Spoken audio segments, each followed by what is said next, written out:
I think we've heard from both of them about talking about both be on an individual basis as well as on a, group basis. What are the things that we can do? I think other than these, a couple of things that I think we as individuals, or probably as alternatives, as you asked, I think the first thing starts with, stop, ask, and reflect yourself. And it's about the fact that sometimes you need to really ask yourself that why this is happening.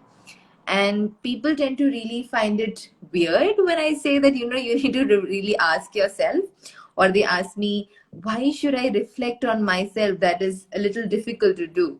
The moment you realize that something is actually a little difficult to do, that's exactly the rationale of it, right? Sometimes just reflecting on you, you'll be able to really understand that, hey, what you're doing is it actually helping a person, or what is the effect of my own behavior, and will I like it if I get the same from another person?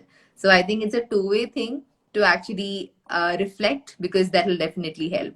um when sometimes, yes, it's important to understand that, emotions and moods, we are not, we are humans. We tend to, have our highs as well as low. But if it's possible, take 5 for yourself.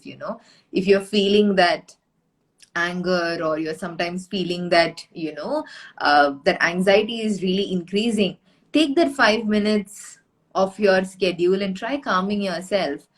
If you find it difficult to do it on your own, maybe you can ask for, help. Because now it's not like before, because you have like so many individuals, so much material that is there on the, touch of your, finger itself. It's also important to have a very realistic relationship.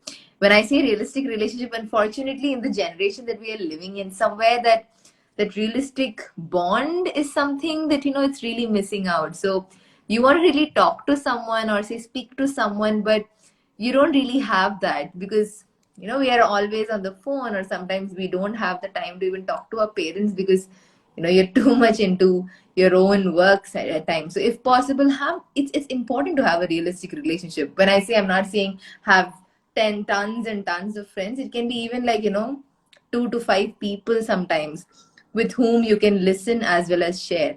I think listening as a skill is something that we need to really, really build upon. Just like how we were talking about reading, listening is something that we need to like really work upon itself.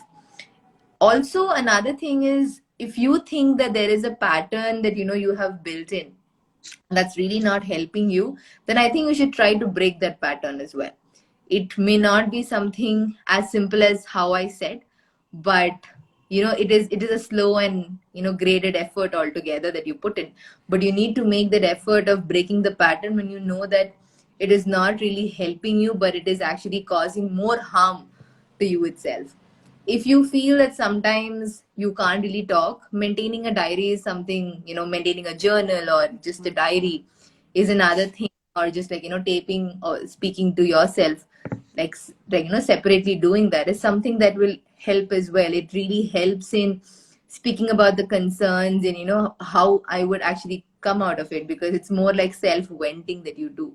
I think these are a couple of things, along with what both of them spoke about, that can be done and will help. Obviously, if things shoot up really high, you should come and seek out for professional care. But on a one-on-one basis, I think these are a couple of things to start off with. Yeah.